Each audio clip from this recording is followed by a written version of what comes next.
A lagoana, minha convidada de hoje, se formou no célebre Instituto Paul Bocuse, em Lyon, na França. Quando tinha 23 anos, ela venceu a etapa brasileira do Bocuse d'Or, o principal concurso gastronômico internacional para jovens chefs. Aos 24, venceu a etapa latino-americana. Em 2019, abriu o charmoso Animus, que dispõe de piso de madeira e amplos janelões, e prepara vegetais como poucos restaurantes em São Paulo e talvez no Brasil. No ano passado, ela dobrou a aposta no mesmo bairro, o Baixo Pinheiros, ao abrir o bar A Casa da Esquina, que espelha o apreço dela pela coquetelaria e pelas boas conversas. Com vocês, Giovanna Grossi.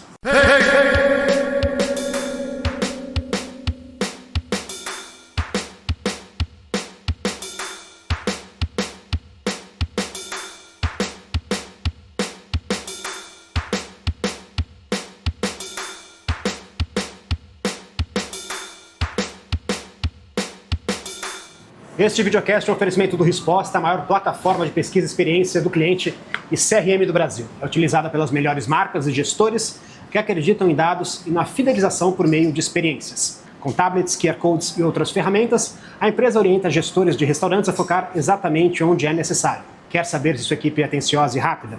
Se o menu está agradando, essa é a ferramenta que você precisa experimentar. Aproveite o cupom Experiência30 que você acessa por meio desse QR Code que aparece na tela e tenha 30 dias grátis. Giovanna, quem mais te deixa feliz? Pergunta fácil para começar. Casa cheia. Quando as duas casas estão cheias, assim, tipo, é maravilhoso, assim. Eu acho que é tipo, é um prazer, é uma felicidade que eu tenho, assim. Casa cheia e fazer os outros felizes, sabe? Eu acho que quando a gente tá no momento aqui dentro do restaurante, do serviço, eu acredito muito que é a minha felicidade e a felicidade dos clientes. Então, ontem mesmo teve uma mesa de uns sergipanos e ele vai sempre para Maceió, ele faz uns trabalhos lá e ele estava falando, nossa, mas é bom ver tipo uma alagoana, uma nordestina. E aí a gente ficou trocando tanta ideia, assim, ele gostou tanto, ele falou, nunca imaginei que eu fosse comer uma vagem na vida. Sei lá, eu acho que a felicidade que a gente consegue transmitir ali dentro do serviço, eu acho que pra mim é tipo, o meu maior prazer, sabe? E casa vazia, então, no oposto, como é que você reage a uma casa vazia? Ou uma, duas mesas? É triste. Eu tenho vontade de ir embora, assim. Tem gente que fica, não, eu vou ficar sentada ali na mesa pra fazer encenação, pra, tipo, né, atrair mais gente. Eu não consigo. Uhum. Eu até fico, às vezes, mas, assim, me dá, tipo, uma tristeza, assim, que eu não consigo. Aí eu prefiro ficar no escritório, fazer outras coisas, enfim, ocupar a cabeça. Mas, tipo, ver o salão vazio, pra mim, é triste. O que passa na sua cabeça quando você vê ali pouca gente? Eu fico pensando o que a gente pode fazer para conseguir atrair mais os clientes, ou o que a gente está fazendo de errado, ou por que as coisas estão acontecendo dessa forma. Enfim, a gente vai tentando inovar e tentar melhorar o que a gente já faz, sabe? É buscar soluções. Eu acho que é sempre pensar em buscar soluções. Eu acho que é isso que passa, assim, meu Deus, mas o que eu posso fazer para, tipo, conseguir alcançar, tipo, o que eu quero, né? O que eu almejo, assim, que é a casa cheia. Eu, como cliente, tenho essa impressão, assim, de que quando você está numa casa vazia, você pode, enfim, dependendo do seu estado de espírito, você pode, né, ou ficar mais para baixo, tende a ficar mais para baixo. Mas uma casa cheia, ela tende a te contagiar, enfim, por mais que... Uma energia, Uma energia, assim, você vê assim também, do outro lado, do lado de quem está comandando? Eu acho que depende, assim, porque eu acho que vai muito da energia das pessoas que estão ali. Então, assim, tem alguns clientes, por exemplo, que chegam super mal-humorados, porque estão com fome, provavelmente, ou porque aconteceu algum problema. E depois que eles comem, nossa, aí é tudo maravilha, aí conversa, aí troca ideia, aí chama o garçom na mesa, aí chama o chefe, e aí fica, entendeu? Eu acho que, tipo, acho que tudo depende um pouco do cliente também. Mas sim, você tá num lugar que tá vazio, que tá, né, com poucas mesas, assim, acho que se você não tá numa boa energia, eu acho que abaixa, sim. Quando você está cozinhando, o ônibus tem uma cozinha aberta, você está vendo, você não está nem para... Você sabe exatamente, mas você tem que também entregar mesmo assim, né? Como é que é para você? Mas eu acho que quando eu tô dentro da cozinha, é diferente, assim, então eu tento fazer... Tem poucas mesas, então a gente tenta, tipo, fazer o mais perfeito possível, aí vai na mesa, aí conversa, aí troca ideia, e a gente tenta, tipo, passar essa felicidade de uma outra forma, entendeu? Então, acaba tendo um serviço um pouco mais exclusivo, de uma forma mais, sei lá, carinhosa, sabe? Uma forma, tipo, ser um pouco mais acolhido, assim. Acho que eu penso... A gente tenta reverter essa situação. E do que você mais gosta nesse meio? A gente tem um carinho, né? A gente tá sempre ali todos os dias, então a gente tem um carinho pelos clientes que vêm 2 vezes por semana, 3 vezes por semana. Então, eu gosto de ver a felicidade deles, assim. Eles vêm um dia fazer uma reunião de trabalho, no outro dia eles vêm para comer rapidinho, porque estão indo para casa e querem só comer alguma coisinha. No outro dia eles trazem a família. Eu acho que é muito legal, assim, tipo, parecer que você é da família, que você está em casa. Esse compartilhar que a gente tem dentro da gente, transportar, tipo, transmitir para as pessoas, sabe? Então, isso é o mais prazeroso para mim. Eu acho que mais me deixa feliz é ver os outros felizes, sabe? Ver os clientes felizes. E do que você menos gosta nesse meio? Eu acho que o que eu menos gosto é de cometer erros. Uhum. Eu acho que é muito frustrante, tipo, saber que a gente errou, né? A gente do lado do restaurante, por uma coisa, às vezes, tipo, muito pequena. Não ter dado certo por algum motivo, isso pra mim é muito difícil. Então, tipo, reverter essa situação, sabe, com o cliente.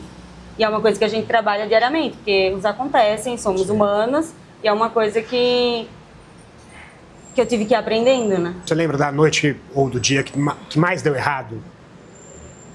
Aquele aniversário que acabou a comida. Ai, nossa. Sim, a gente tinha acabado de abrir. Olha, tem uma pessoa pra minha cabeça.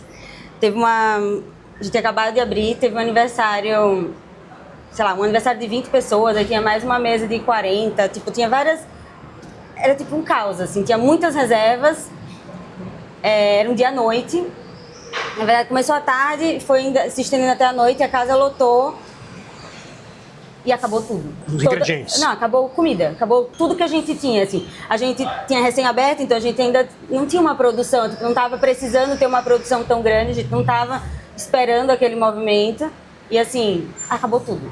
Mas aí faltou comida para esse povo todo. Sim, a gente foi buscar comida no Animals, foi buscar uns bolinhos, umas coisas para poder ter o que servir, porque a gente não tinha nada para servir, nada não, vai. A gente tinha poucas opções. Tá. Mas isso aqui na casa da esquina, então. Aqui na casa da esquina. E aí começa a aparecer, né? Aí vegetariano, vegano. Eu falei, meu Deus do céu, não tem mais opção nenhuma. O que a gente vai fazer sem lactose? Aí a gente... Só bebe, gente. Só bebe, exato, a gente tá no bar. Mas foi... isso é muito frustrante, assim, tipo, porque é uma coisa que eu poderia ter previsto e eu não consegui. Algumas pessoas saíram bem chateadas e outras, assim, você vê que entende, sabe? Tipo, são pessoas que falam, não, a gente tá vendo, vocês estão se esforçando, tipo, tá tudo certo, vocês acabaram de abrir, a gente não tava esperando esse movimento. Como é que você se sente quando, por exemplo, num restaurante, o prato volta, o cliente assim, cara, não gostei? Depende. Às vezes eu fico muito estressada, mas assim, a gente sempre volta e a gente prova. Então assim, tem clientes realmente que não acho que tenham a razão, sabe? Mas tem clientes que aí sim, você fala, nossa, realmente estava muito salgado. Pode perguntar se quer que tire da conta ou se quer que a gente faça outro. Porque assim, realmente passou o sal, sabe? Ou passou do ponto. Mas tem clientes que às vezes, tipo, não tem muito cabimento, sabe? Do ponto de vista da criatividade, você quer, obviamente, agradar, que as pessoas gostem do seu prato. Se a pessoa, cara, não, tá tudo certo, mas eu não gostei. Assim, como é que tu sente do ponto de vista de quem criou aquilo? Eu gostaria de ter mais coragem, talvez, de ir até a mesa e falar, tá, vamos lá, me explica o que você não gostou, o porquê, né? E explicar pra essas pessoas, talvez, tipo, o nosso raciocínio, o porquê de cada coisa, mas eu não tenho, tipo, eu acho que gosto é gosto também, né? Se a pessoa não gostou por um motivo, porque eu não gosto, sei lá, de avelã, a pessoa não gosta, entendeu? Então, tipo, ela não deveria nem ter pedido esse prato. Mas, assim, é frustrante, óbvio, mas, assim, gosto é gosto, é muito pessoal. E você cresceu nos restaurantes da sua família, é isso? Meus pais, né, na verdade, eles têm restaurante desde que eu nasci, então eu sempre estive no meio, assim. Então, Maceió é uma cidade muito turística, então todos os feriados, Natal, Ano Novo, Páscoa, eu sempre estava dentro do restaurante, sempre. Eu dormia assim com 2 cadeirinhas juntas e ficava ali tipo a noite inteira porque eles tinham que trabalhar. Então, esse universo de restaurante para mim sempre foi muito enraizado, né? Mas você gostava disso? Você gostava de frequentar na infância? Então, eu ia, porque não tinha outra opção. Mas, assim, nunca me chamou a atenção. Eu nunca, tipo, falei, vou ter um restaurante, ou vou ser cozinheira. Tipo, eu nunca pensei nisso. Então, quando eu terminei a escola, eu não sabia o que eu ia fazer. Fiz alguns testes vocacionais e, né, esses que a escola aconselha a fazer. E deu, tipo, arquitetura. Eu falei, não vou fazer arquitetura porque não tem nada a ver comigo. Tipo, não é isso que eu quero. E aí foi meu pai que me deu um empurrãozinho e falou assim, faz gastronomia. Se você não gostar, pelo menos você aprendeu a cozinhar, você aprendeu alguma coisa, tipo, pra sua vida mesmo, pessoal. Eu falei, tá bom. Mas você acha que ele pensou isso com segundas intenções? Com certeza, Sim. com certeza. Conhecendo ele, com certeza. Ele falou com terceiras e quartas intenções. E aí eu entrei, vim pra São Paulo, fiz a Embi Morumbi, um curso curto, né, de 2 anos, e me apaixonei, assim, pela cozinha, realmente. Eu nunca tinha feito nenhum arroz em casa, nem, tipo, fritei um ovo, assim. Realmente, a cozinha nunca me chamou a atenção. Mas, assim, sabe quando você entra num lugar e você sabe que realmente, tipo, você tá ali, é o seu ambiente? Tipo, eu comecei a faculdade e era isso, entendeu? Eu já sabia que era isso que eu ia fazer. Esse restaurante do seu pai serviu o quê? Serve o quê? Ele já teve várias coisas. Hoje ele tem um restaurante que chama Parmegiano, que é um restaurante de cozinha mais popular e serve parmegiano. Então, assim, é super gostoso. Ele tem umas franquias hoje, então, tipo, ele, né, tem em Maceió algumas lojas, em Aracaju, Recife, no Nordeste mais. E, enfim, acho que meu pai me ensina muita coisa, sabe? É bem bonito, assim, a trajetória dele. Porque ele também começou, ele abriu tipo, uma confeitaria, depois ele abriu uma sorveteria, depois ele foi crescendo, sabe? Isso ele é de Jaú, do interior de São Paulo. E aí quando eles decidiram mudar para Maceió, que eles queriam morar na praia, ele foi construindo, ele fez pizzaria, e aí ele foi crescendo, foi crescendo, foi crescendo. E assim, eu vi, né, não todo, mas eu acompanhei muita coisa. Então, sei lá, parece que tá tudo se repetindo, sabe? Parece que a história tá se repetindo. E como é que ele enxerga aqui os seus negócios? Como é que ele dá pitaco? Sim, ele é o mais pitaqueiro de todos aqui, mas ele chega aqui e ele reclama de tudo, porque ele não gosta. Ele gosta do mesmo, ele gosta da coisa que ele faz. Não gosta da comida, então. Não, ele não gosta da comida. Mentira, ele gosta, pai. Mas ele reclama de tudo. Ah, não, porque isso deveria ser assim. Ah, não, porque você devia ter um prato assado. E aí ele fica, tipo, dando muito pitaco. Mas é ele, né? É outra geração, é uma outra cultura. Tipo, eu morei na Europa, então, tipo, ele tem uma outra visão de cozinha um pouco mais leve. Não sei, assim, explicar. Tipo, a gente pensa um pouco diferente em algumas coisas. Qual foi o impacto de ter estudado no Instituto Paul Bocuse na sua carreira? Eu acho que virou uma chave, assim, porque a gente, aqui no Brasil, a gente dá uma pincelada e um pouco de todas as cozinhas, assim, meio que para você entender um pouquinho do que é realmente a cozinha. Mas a gente não se especializa em cozinha brasileira, né? Então, eu cheguei na França para fazer um curso de cozinha francesa.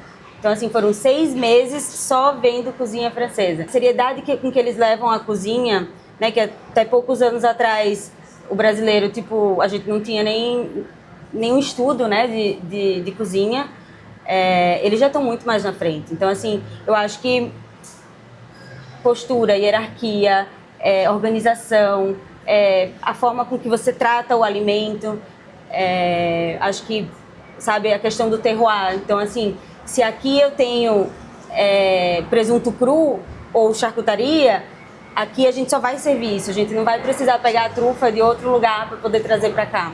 Então, eu acho que assim, essa mentalidade do terroir mesmo foi uma coisa que tipo, a Europa em si assim, me ensinou muito, sabe? Então, depois eu fui morar um pouco na Espanha, então tipo, você vê realmente a cultura, tipo, eles também dão esse valor. Fui para Dinamarca é um universo completamente diferente, né? Até hoje, obviamente, eles não precisam, mas assim, eles têm muitas conservas. Cada lugar que a gente vai, a gente, tipo, entende, através da comida, um pouquinho da cultura, sabe? Das pessoas.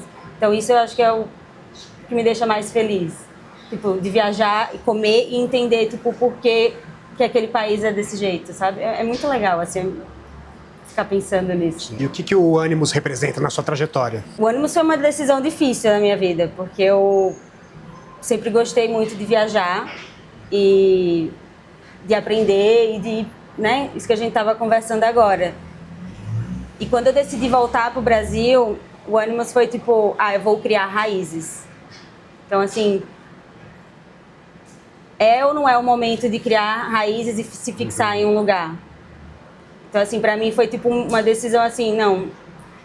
Eu demorei 2 anos pensando, volto ou não volto, volto ou não volto. Isso um pouco pela idade que você estava também? Também, acredito que também, porque eu era muito jovem, né? Então, sou ainda muito jovem. Eu sou ainda...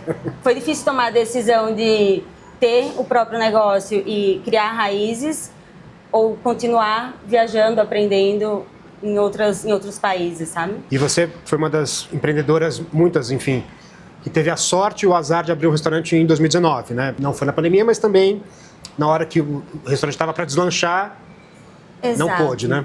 A gente abriu dia 15 de dezembro, dia 14 de dezembro de 2019.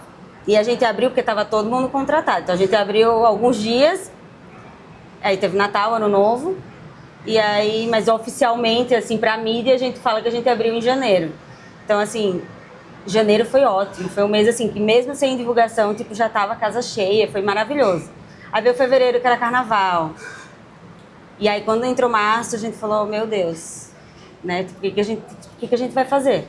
Tipo, tinha 3 meses de casa aberta, assim. Foi difícil entender, né? O porquê que aquilo tudo estava acontecendo, o porquê das coisas ali. Sei lá, eu encontrei pessoas muito boas que conseguiram me fazer aguentar e encarar essa pandemia, porque... Imagina, todos os restaurantes de São Paulo entraram para um delivery. Não tinha como a gente conseguir fazer delivery. Sim. Tipo, a gente só estragava a comida. Então, assim, foi pensar e tentar entender, tipo, o que a gente poderia fazer sem tentar fechar as portas, né? E até porque era pouco conhecido também, né? Quer dizer, não era uma tinha marca. como, 3 meses, tipo, as pessoas iam pedir de quem conheciam, né? Sim. Então, assim, foi um universo completamente desconhecido para todo mundo. Mas pra gente que a gente tinha acabado de abrir, foi muito difícil. E a sorte que a gente entrou num edital da prefeitura para fazer marmita para morador de rua. Então, assim, a gente tinha menos de 3 meses de casa, a gente dispensou quase todo mundo da equipe e a gente ficou com pouquíssimas pessoas trabalhando.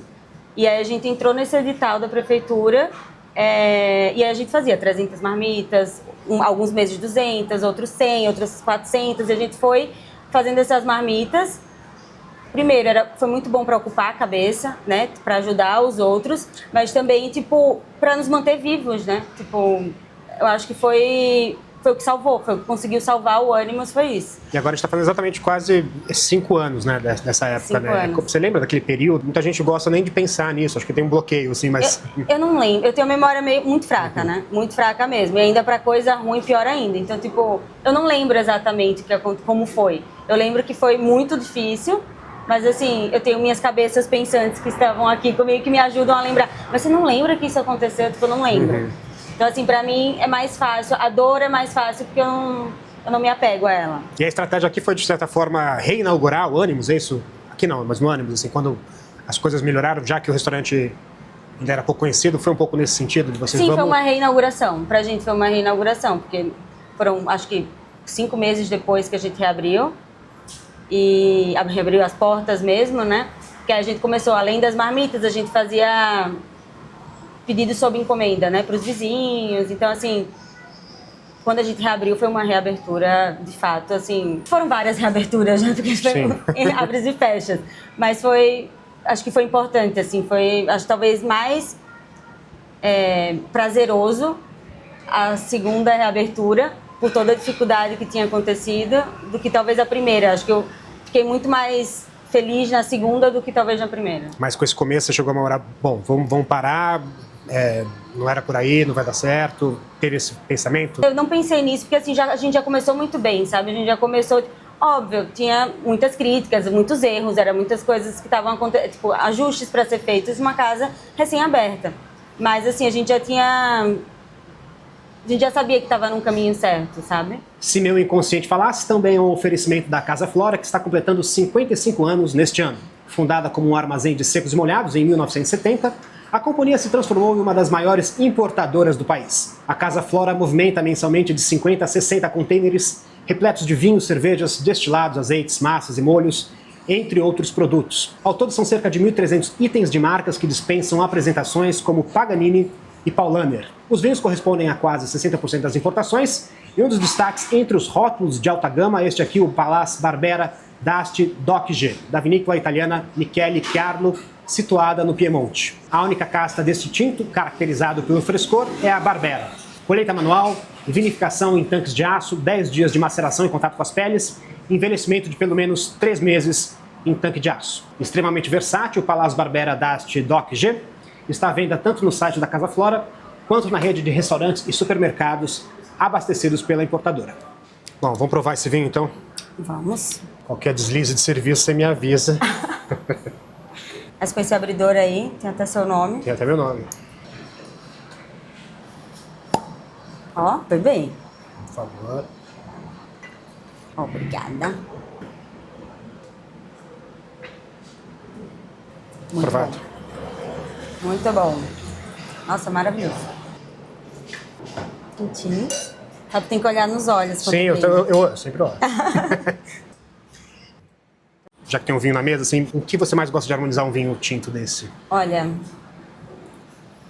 eu acho que um pato. A gente tem uma massa recheada com pato lá no Animus, com cogumelos. Ele iria super bem aqui. Eu acho que seria uma boa combinação para ele. Hoje em dia tem muita gente que está preferindo vinhos com menos madeira, mais leves. É o seu caso? É o meu caso. Hoje em dia eu prefiro vinhos um pouco mais leves. E acho que é uma tendência, né? Não sei também, tipo, esse calor que a gente tá... Essa onda de calor que a gente tá vivendo hoje também me influenciou um pouco, sabe? E vocês acabaram de trocar a carta de vinhos do Animus. Conta um pouquinho de como... qual que era um pouco do objetivo ali? Então, agora a gente tá com a Gabi assinando a carta, que é uma amiga super especial. Monteleone. Isso, a Gabi Monteleone. E pra mim, assim, a gente começou o Ânimo sem a gente mesmo fazendo, né? Tipo, eu e a Vanessa, a gente tava fazendo... Né? A gente provava, estudava e dava uma pensada no que a gente ia fazer. Mas muitos clientes ainda falavam, não, mas ainda falta, não, porque eu acho que vocês deveriam ter uma carta diferente e tal. Então, assim, a gente viu a necessidade, realmente, de chamar uma pessoa que tenha realmente conhecimento, né? A gente também não dá pra gente saber de tudo. Então, para mim foi muito, muito especial ter a Gabi Monteleone assinando a carta.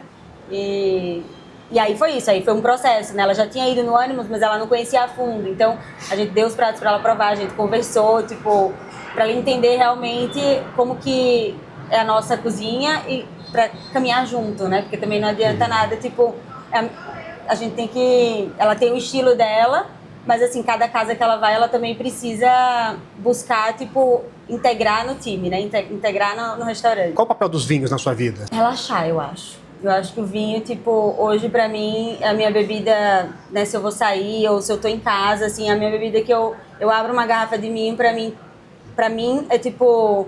Vou desacelerar um pouco, sabe? Então, eu acho que a função dele pra mim hoje é, tipo, ficar um pouco mais calma, porque eu sou um pouco agitada. Então, assim, o vinho, tipo, não, vou começar a beber um vinho, eu vou, tipo, dar uma acalmada. Quando você pensa em vinho italiano, o que vem na sua cabeça? Olha, eu visitei umas vinícolas lá na Toscana.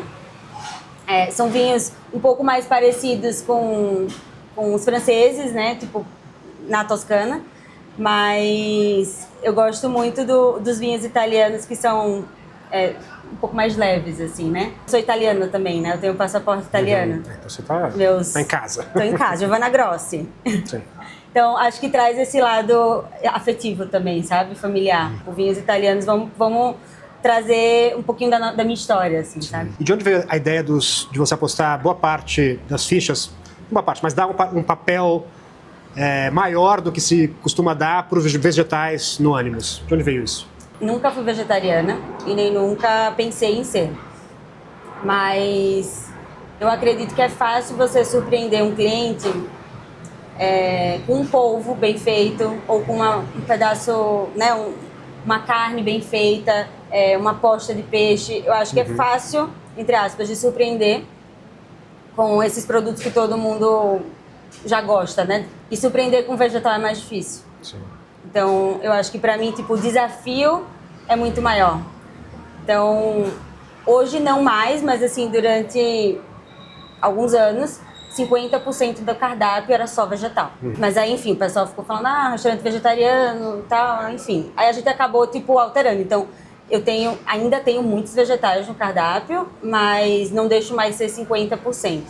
Mas eu acho que o desafio de fazer as pessoas gostarem de um vegetal pra mim é, tipo, muito prazeroso. Um desafio meu, assim, vamos fazer um vegetal, tipo, ser gostoso. Porque eu acho que as pessoas têm muito na cabeça, assim, vegetal é dieta, né? Vegetal é pra ser quando você tá de dieta. Mas não é, porque ninguém pega um pedaço de carne, coloca na água, sem sal, sem tempero, sem nada, e vai comer. E vai achar bom. Ninguém vai achar bom. Então, assim, eu acho que é só trabalhar, pensar no vegetal como se fosse qualquer outra coisa, sabe? Como se fosse realmente um peixe, como se fosse uma carne. E trazer, tipo, outras coisas ao redor dele para também ficar, né, gostoso. Fora que o equilíbrio, né? Eu acho que as pessoas, né, comem muito, tipo, os brasileiros têm já a cultura de comer muita carne. Então, assim, não sou vegetariana, né, como falei, mas eu acho importante ter esse equilíbrio também. E como é que foi essa decisão de abrir negócios em São Paulo e não, por exemplo, em Maceió? Maceió, eu até pensei, né, em voltar para Maceió, mas na época eu já estava com o Bocuse d'Or já, tipo, muito enraizado também, né? Então, assim, para mim ficar em Maceió eu não ia conseguir estar, né, organizando o Bocuse d'Or e estar abrindo meu restaurante. Então, São Paulo para mim ia ser muito mais fácil. Então, de conseguir conciliar as duas coisas. Então, foi por isso que a decisão realmente foi São Paulo. Como é que foi abrir? Como é que você se sentiu no mercado, no meio aqui de São Paulo? Foi fácil? Foi complicado? Teve ciumeira? Como é que... Não foi fácil, né? Assim, São Paulo é muito grande, é muita gente. Por mais que eu tenha, né? Minha mãe é daqui de São Paulo e meu pai é do interior de São Paulo. Mas assim, eu não tenho amigos, eu não tenho um vínculo, tipo, eu não tinha, né? Uma conexão aqui com a cidade. Então também é um pouco mais difícil. Aí depois de alguns anos, né, morando aqui, você começa a ter amigos, você começa a ter tipo um vínculo maior com a cidade. Então começa as coisas a ficarem diferentes. Mas São Paulo é assim, eu aprendi a gostar da cidade, né? Óbvio, me faz falta ter uma praia? Óbvio que faz, né? Sim, não dá pra negar. Eu morava em Maceió, eu não ia pra praia todo dia. Tipo, as pessoas acham que a gente vai pra praia todos os dias. A gente não vai. Mas assim, a gente olha o mar todos os dias. Então, assim, já é tipo, é diferente, sabe, a vida, assim, só de olhar o mar. Então, faz falta. Sim. Mas você aprende a gostar, tem muita coisa boa aqui. Mas o que mais você não gostava, que você aprendeu a gostar? Não, eu não aprendi a gostar, mas a gente aprende a conviver, né? Com o trânsito, com, enfim, os caos, as faltas de energia. A gente aprende a conviver, mas assim, e acho que o ritmo também, acho que a gente se acostuma com o ritmo da cidade, né? São Paulo, em Maceió, as coisas são um pouco mais calmas. Qual que é o seu maior medo profissional? As perguntas difíceis, né?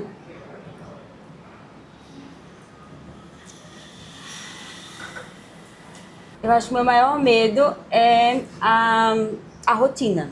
É, tipo, acomodar. Eu acho que o que eu não... Eu sou uma pessoa muito agitada. Enfim, a minha cabeça pensa muito, assim, antes de eu conseguir até falar. E eu acho que ficar acomodada nas mesmas coisas, ter uma rotina muito certinha, isso é um medo pra mim. Eu acho que uma coisa que acho que me incomoda, assim. Acho que essas viagens, os eventos, né, conhecer outras coisas, viajar, conhecer outros lugares, outras cozinhas, eu acho que isso é o que me motiva. Então, acho que ficar acomodada, tipo, na mesmice, eu acho que pra mim é o meu maior medo. Comandar um restaurante como o do seu pai, enfim, que tem uma comida mais recorrente. Imagino que ele não tem uma troca de cardápio. Até você falou que seu pai gosta de comer as mesmas coisas.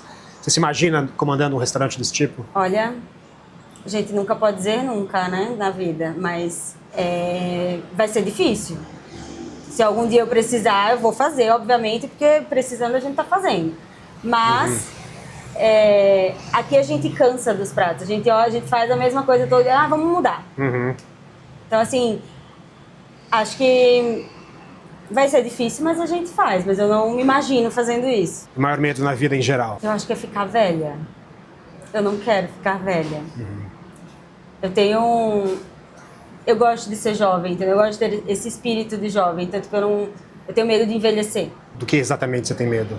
Você sabe que eu minto a minha idade, né?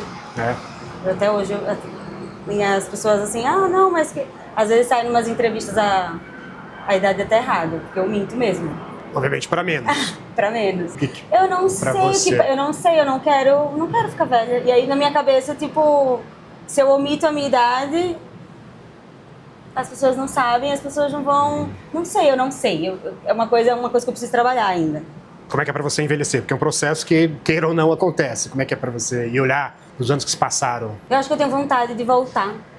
Eu acho que eu tenho vontade de viver de novo as mesmas. Não sei, eu não sei. Eu ainda estou tentando descobrir o porquê disso. Mas eu acho que vem muito do que a gente estava conversando, que ficar acomodado, né? Eu acho que para mim, talvez na minha cabeça ainda esteja tipo, envelhecer é se acomodar. E não, talvez não precise ser assim, né? Mas é uma coisa que eu preciso trabalhar. Você sente falta de algo dos anos que se passaram, por exemplo, de quando você era mais jovem ainda? Não que eu sinta falta, mas eu acho que é de não ter tantas obrigações e tantas, sabe, de viver. Eu sou sagitariana também, né? Então assim, eu gosto de tipo de não ter compromissos e de fazer as coisas na hora que eu quero. E hoje a gente já não pode mais, a gente tem tipo compromissos a ser seguidos, né? Então, boletos para pagar. Sim. Então, já não dá mais para ficar viajando E para você, uma pergunta já clássica aqui do videocast, o que você entende por sucesso? devia ter estudado mais as suas perguntas, viu? Aí ia ser estudado, não ia ser espontâneo. Acho que o sucesso talvez seja conciliar a vida, para mim hoje, né, que é uma coisa muito difícil, conciliar a vida pessoal da vida profissional. Porque eu acho que hoje em dia, enfim, a minha vida inteira eu sempre foquei muito na minha profissão. E acho que é importante também, tipo, não só o restaurante estar bem, as casas estar cheias, mas tipo, eu também poder ter uma outra vida além da vida dentro do restaurante, sabe? Ter estudado no Pobocuse, isso de certa forma traz um pouco dessa dedicação excessiva, né? para a carreira? Talvez tenha sido, como eu, né, o primeiro lugar que eu trabalhei foi na França, tipo, eles são muito rígidos, muito sérios. Eu acho que talvez tenha sido isso, né, que virou assim, eu falei, né, virou a chavinha, né? Virou a chavinha tipo Giovana profissional. Até pouco tempo atrás eu nunca saía para beber com nenhum chefe meu, entendeu? Com nenhuma pessoa que trabalhasse ali no meu vínculo. Era uma coisa assim, a Giovana profissional da Giovana pessoal. Quando eu vinha de férias, assim, pro Brasil, pra Maceió, tipo, aí eu virava a Giovana pessoa física, né? A Giovana, eram realmente duas Giovanas. E hoje como é que é isso? Tem duas... Hoje eu já tento equilibrar. Eu tento ser um pouquinho mais flexível com relação a isso. Porque eu sei que não me faz bem, entendeu? Ficar, tipo, realmente, tipo, o tempo inteiro trabalhando. Então hoje eu tento, tipo, dar uma equilibrada nisso. Mas muito disso também veio porque sempre foi muito difícil ser uma mulher na cozinha, ser muito jovem. Sim. Né? Eu sou baixinha também, então tipo, eu tenho cara mais nova. Então eu acho que sempre foi uma armadura que eu tive que vestir, principalmente lá na Europa. Eu tive que me vestir e dizer, não, a Giovana profissional, ela trabalha dessa forma, ela é assim. E como é que é isso assim? Como é que você era e como é que você é? Não, eu já fui muito mais rígida e muito mais rigorosa. Eu não tolerava imperfeições, por exemplo. Era uma coisa que, tipo, eu não conseguia tolerar, assim. Hoje em dia, eu tive que aprender, senão a gente não consegue viver, né? Então, eu tive que aprender tá tudo bem, a gente errou, o que a gente vai fazer para solucionar? Então, assim, e aí a gente vai indo, e hoje eu sei que eu melhorei muito, ainda sou muito rígida com algumas coisas, mas muito menos do que eu era antes, sabe? O que te tira do sério ali na cozinha? O que me tira do sério são erros bobos, sabe? Erros bobos mesmo, assim, sei lá, a carne passou do ponto, você sabe que a carne passou do ponto. Por que você vai mandar pro cliente uma carne que você sabe que passou do ponto? Tipo, é fazer coisa errada, entendeu? Tipo, a pessoa que fez a carne, ela sabe que passou do ponto. Como é que ela vai me mandar aquilo? Então, isso pra mim, tipo, eu não consigo entender. Então, assim, tem duas caixas. Uma caixa com, sei lá, um agrião novo, uma caixa com agrião mais antigo. Por que vai pegar o novo? Tipo, se o antigo tá ali, sabe? São coisas básicas que a gente fala. E é tipo, às vezes, sei lá, o pessoal não tá preocupado, sabe? E aí, como é que é a sua reação quando você vê isso? Não, hoje em dia eu tô mais calma, né? Assim, dentro do possível. Mas é que hoje em dia eu já passo a bronca, né? Tipo, hoje em dia, tipo, eu prefiro... Terceirizar, você disse? Exato, terceirizo a bronca. Então, hoje em dia, a pessoa brava do negócio agora é a Sofia, que é a chefe executiva agora das duas casas. E assim, vejo coisa errada, ó, vai lá resolver, entendeu? Eu tento, tipo... Óbvio, eu fico estressada, mas, tipo, eu passo a responsabilidade para a pessoa que hoje comanda as cozinhas. Como é que você define o seu temperamento? Quais as opções? A, B, C...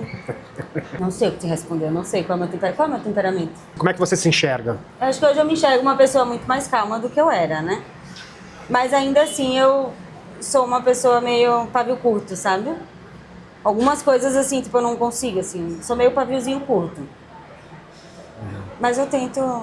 É um processo, né, de envelhecimento também, que é uma coisa que a gente tem que aprender e tentar melhorar. E não piorar, né? Porque falam que quando a gente envelhece, os defeitos pioram, né? Mas a gente tem que tentar melhorar. E agora uma pergunta do Resposta, um dos apoiadores desse videocast. Como é que você faz para padronizar o serviço nos seus estabelecimentos, mas sem pôr aquele atendimento robótico? Olha, é bem difícil, assim. Acho que a gente tem que ter os processos muito claros e muito certos, né? Então, eu, por exemplo, até os 3 primeiros anos do Animus, eu não saía do Animus. Era 24 horas, porque eu queria estar ali, eu queria mostrar, eu queria fazer tudo. Entrava gente, saía gente na equipe. E controlar também, né? E controlar, tipo, centralizadora, tipo, eu fazia tudo. Só que aí surgiu uma proposta de um evento que eu tinha que ficar um mês fora. De um trabalho que eu tinha que ficar um mês fora. Viajando, enfim, cozinhando, mas era um mês. Eu nunca tinha ficado esse tempo fora do restaurante. Se eu ficasse 2, 3 dias, eu já estava desesperada. E aí eu falei, eu não tenho como negar esse trabalho, porque era uma viagem. Fiquei viajando durante um mês pela Ásia, cozinhando para uns clientes. Eu adoro viajar. Vou ter que resolver isso aqui antes. Ou eu começo a padronizar e a confiar também nas pessoas, que é uma questão de confiança. Ou eu também não vou viver. E na minha cabeça eu pensei, não, claro que eu vou conseguir, vou ficar no telefone o tempo inteiro. Mentira, nem... O pessoal acontecia um monte de coisa e eu não estava nem sabendo.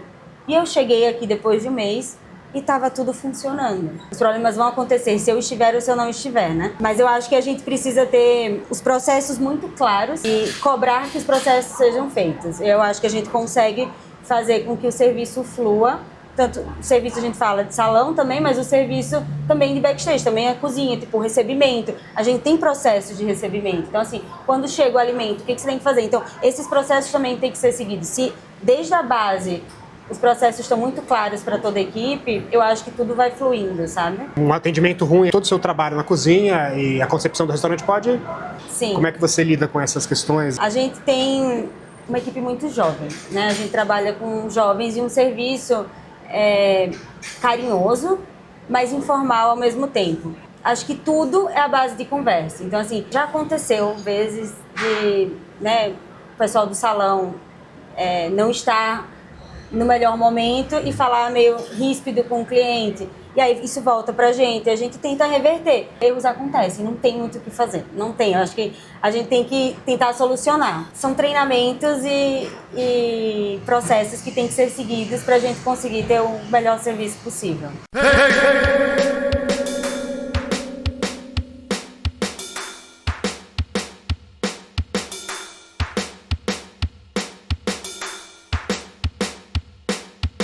Difícil, hein?